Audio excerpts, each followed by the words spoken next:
Hello students, this is science chem. तो हम discuss कर रहे थे how we balance the chemical equation. और फर्स्ट मेथड हमने किया हिट एंड ट्रायल मेथड, जिसमें हमने नोट किया कि जो छोटे छोटे एग्जांपल्स है वो तो बहुत ही आराम से सोल्व हो रहे हैं। ठीक है कि हमें कई बार ही मल्टीप्लाई नंबर बदलना पड़ रहा है, अदरवाइज वो सोल्व हो जाता है। लेकिन जो बड़े रिएक्शंस आ रही हैं उसमें हमारा टाइम कंज्यूम होता है ज़्यादा, और एक गलत होने के चांसेस भी थोड़े से बढ़ जाते हैं। तो आज हम देखने वाले सेकंड मेथड, जो रहेगा एबीसीडी मेथड, एनसीईआरटी से थोड़ा सा हटकर। और इसमें थोड़ा सा इक्वेशन टाइप होगा, छोटे छोटे इक्वेशन से बनेंगे जैसे मैथमेटिक्स में बनते हैं, एक्स वाई जेड के इक्वेशंस बन जाते हैं। ठीक है, उसी प्रकार रहेगा, काफी आसान रहेगा। पहला एग्जाम्पल हम बहुत ही आराम से करेंगे, उसके बाद जब आप सीख जाएंगे तो आपका स्पीड ऑटोमेटिक बन जाएगा, उसमें प्रॉब्लम आएगी नहीं। ठीक है, तो हम क्या डिस्कस करने वाले हैं? हम डिस्कस करने वाले हैं एबीसीडी मेथड। ठीक है, तो एबीसीडी मेथड के ऊपर हम बात करने वाले हैं, और आपको बेटर लगेगा कहीं ना कहीं। अब हमारा दिमाग कुछ इस तरीके से चलना चाहिए कि अगर एक छोटे इक्वेशन आ रहे हैं तो उसको हिट एंड ट्रायल से हम सोल्व कर लें, और अगर बड़े इक्वेशन आ रहे हैं तो उसको हम एबीसीडी मेथड से सोल्व कर लें, कि जहां हमें डाउट ना हो किसी भी कोफिशिएंट को लेकर कि जो हमने नंबर से मल्टीप्लाई किया है उसकी वजह से वो बैलेंस होगा या नहीं होगा। क्लियर? तो कुछ इक्वेशन हम वही उठा रहे हैं जिसमें कल हमें प्रॉब्लम्स आई थी, क्योंकि आप उससे बेटर समझ पाओगे कि उसको हमने हिट एंड ट्रायल से किया। ठीक है, और आज हम उसको अलग मेथड से कर रहे हैं। तो देखिए, जैसे कल का एग्जांपल मैं उठाता हूं कि लेड नाइट्रेट का एग्जांपल था PbNO3 ट्वाइस, और ये ब्रेक होके प्रोडक्ट बनता है PbO, और प्लस में NO2 और प्लस में O2। अब कल हमें याद होगा कि हमने मैच किया, फिर हमें रिएक्टेंट को डबल करना पड़ा। क्लियर? ऐसा ही था। आज हम अलग तरीके से चलेंगे। अब इसमें आपको करना क्या होगा कि रिएक्टेंट 1 है, प्रोडक्ट टोटल हमारे 3 है।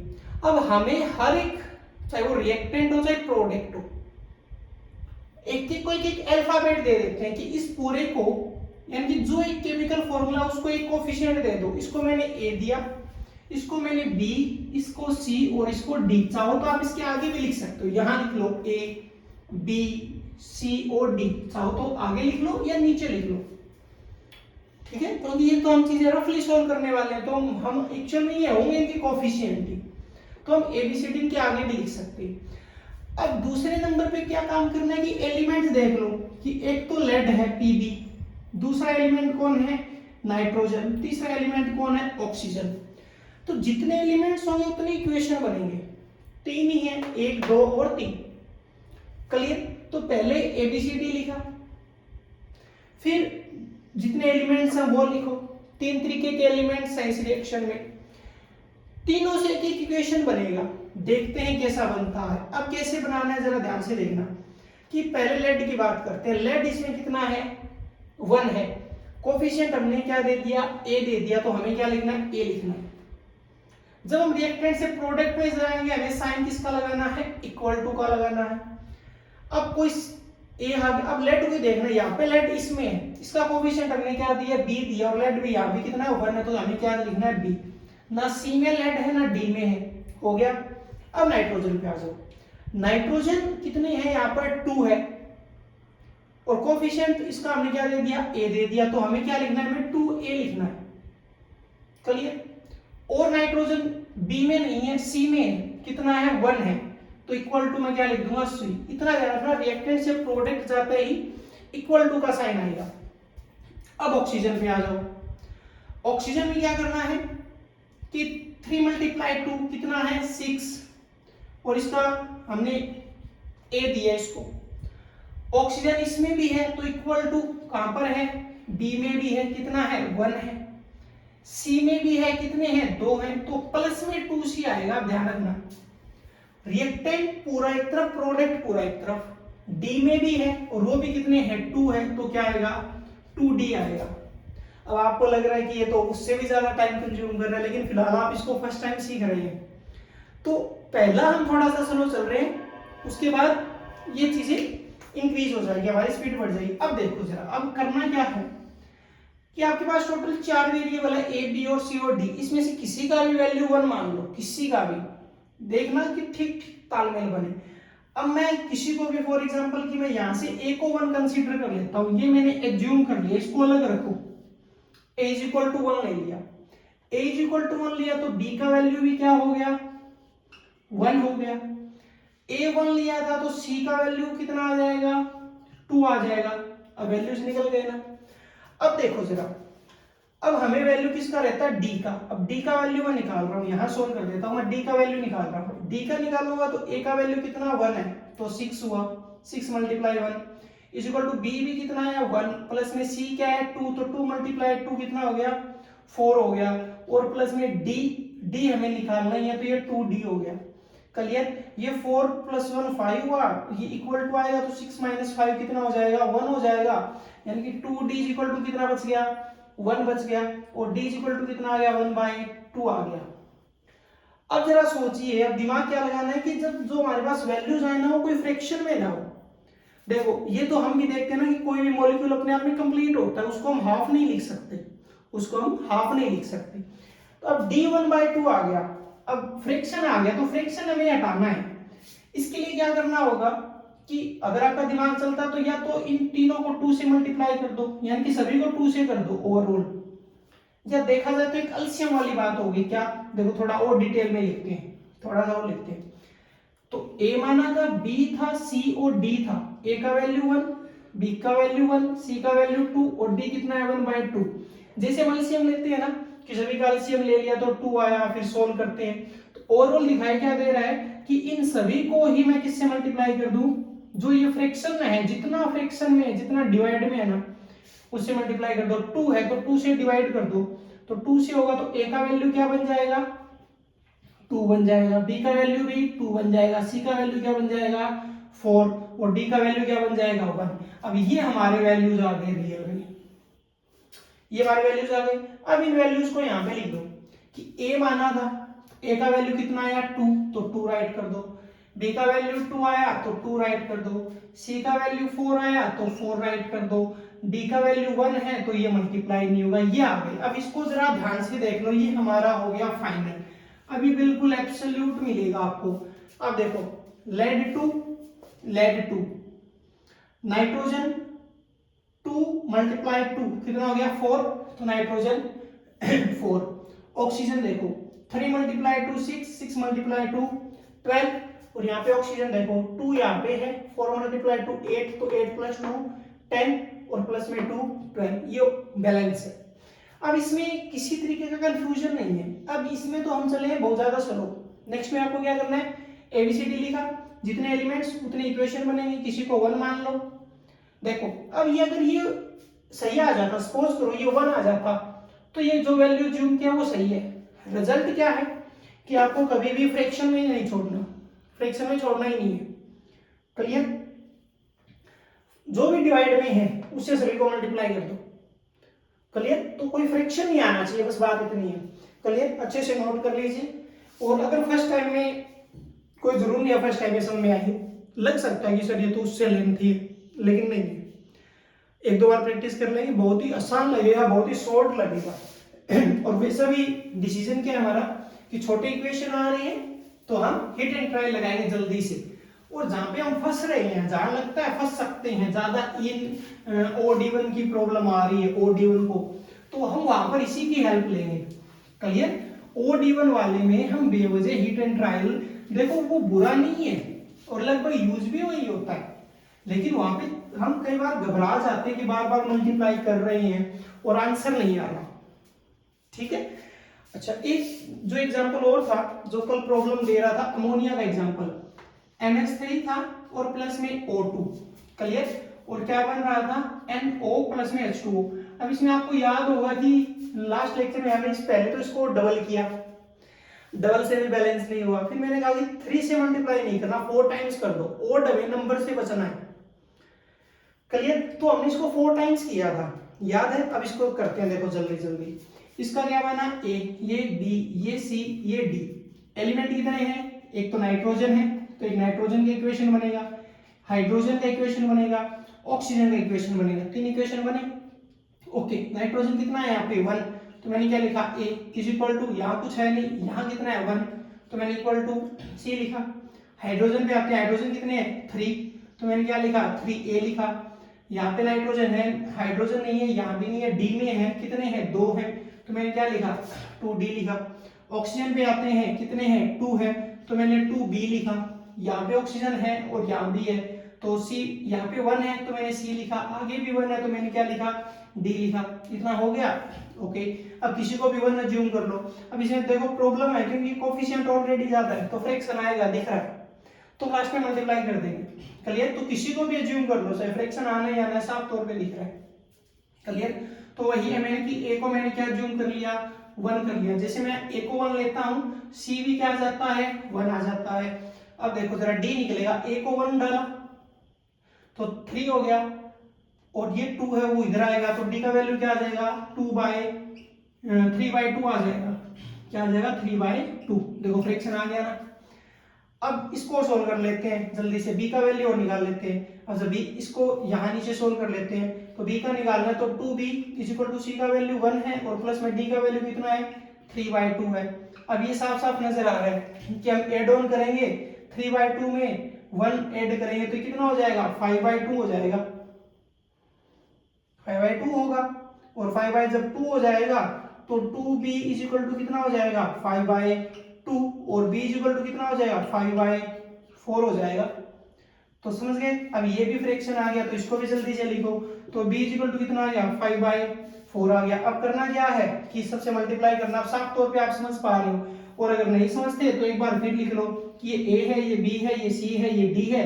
a का वैल्यू 1 है, b का वैल्यु कितना है 5/4 है, और c का वैल्यू 1 है, और d का वैल्यू कितना है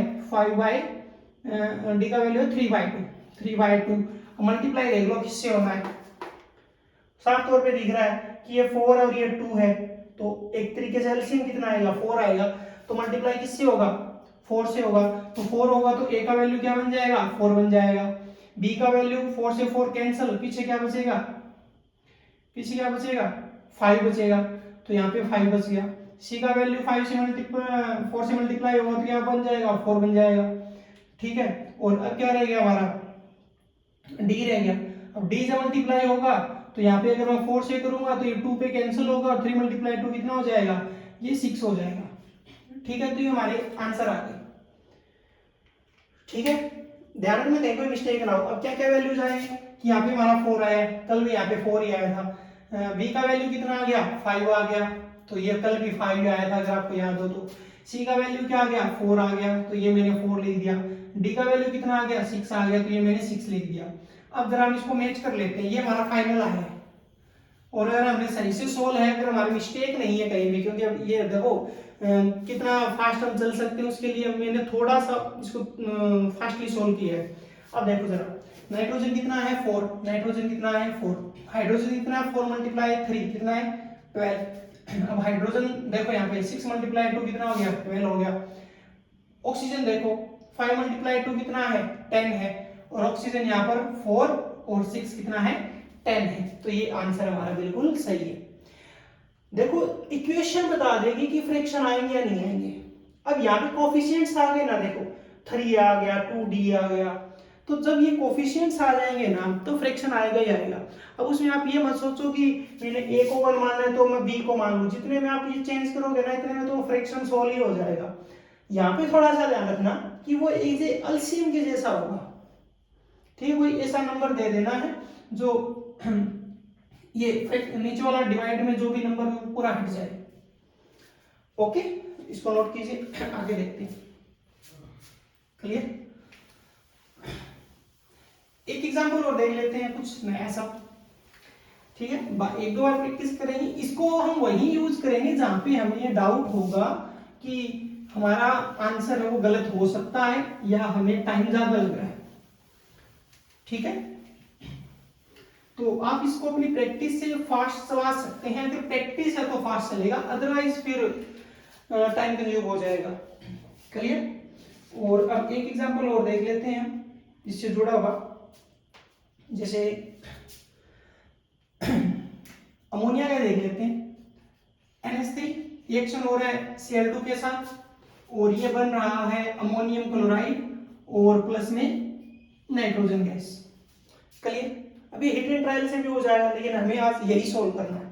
तो वही कुल मिला के इसको ए माना, बी, सी और क्या हो गया, डी हो गया। पहला इक्वेशन किसके लिए बनेगा, नाइट्रोजन के लिए। दूसरा किसके लिए बनेगा, हाइड्रोजन के लिए। तीसरा किसके लिए बनेगा, क्लोरीन के लिए। नाइट्रोजन कितना है यहाँ पर 1, तो क्या आया ए इज इक्वल टू, यहाँ पे नाइट्रोजन कितना है 1, क्या आया सी आया। हाइड्रोजन को देखो जरा, हाइड्रोजन यहाँ पर कितना है 3 है, तो क्या आया 3 ए आया। यहाँ पर हाइड्रोजन है नहीं, यहाँ पर है, वो भी कितना है 4 है, तो 4 सी आया। अच्छा एक और रह गया, देखो नाइट्रोजन यहाँ भी था ए, यहाँ भी था सी और यहाँ भी है, और कितने डी, तो ये क्या हो जाएगा 2 डी हो जाए। तो ऐसे भी ध्यान रखना कि कोई छूट भी ना जाए, ठीक है।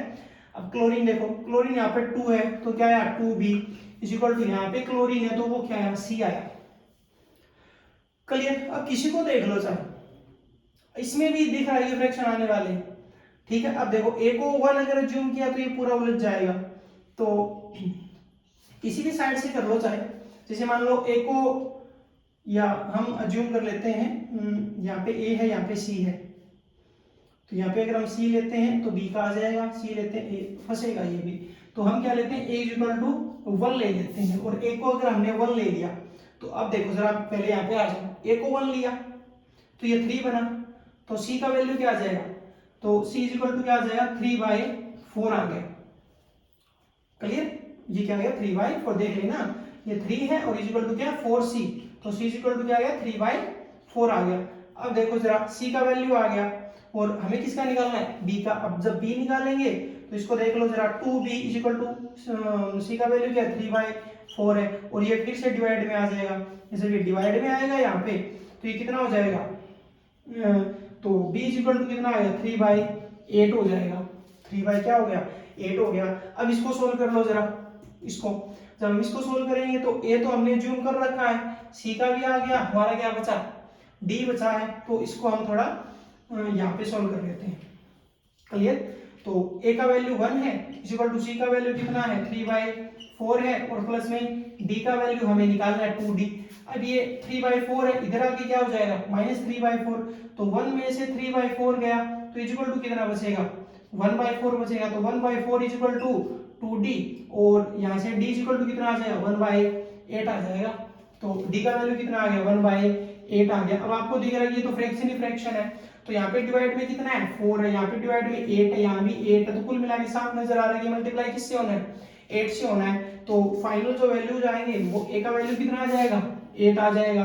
8 से मल्टीप्लाई, ये मल्टीप्लाई में 8 करूंगा तो ये 4 से कैंसिल, 2 आया तो 3 × 2 कितना हो जाएगा 6 हो जाएगा। ये 8 से 8 कैंसिल तो वैल्यू क्या आ जाएगा 3, और ये 8 से 8 कैंसिल तो वैल्यू क्या आ जाएगा 1 आ जाएगा। तो अब जरा कोफिशिएंट देख लो किससे मल्टीप्लाई होना है, a का वैल्यू 8 है तो यहाँ पे 8 आना है, देखो काफी बड़ा नंबर आया है।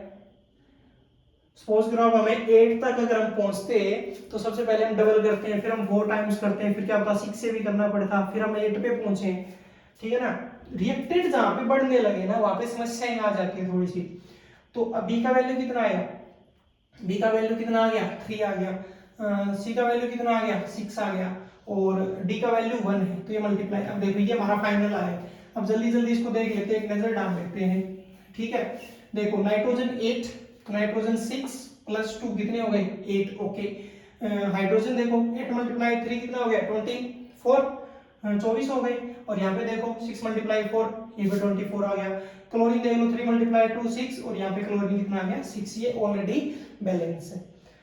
क्लियर। तो जो थोड़े से कॉम्प्लिकेटेड टाइप आएंगे उनको हम एबीसीडी से सोल्व करेंगे। सिर्फ आपको काम क्या करना है, जैसे अब हमने लगभग 3 एग्जांपल किए। हिट एंड ट्रायल अगर आपका बेस्ट है तो कोई प्रॉब्लम नहीं है, लेकिन जहाँ पे प्रॉब्लम्स हैं या कभी किसी दिन यूज करना भी पड़े, एग्जाम्पल कब आ जाए किसी एग्जाम में आ जाए, ठीक, तो वहाँ पे हम एबीसीडी का यूज कर सकते हैं। तो मेन है प्रैक्टिस, और मिलते हैं नेक्स्ट क्लास में।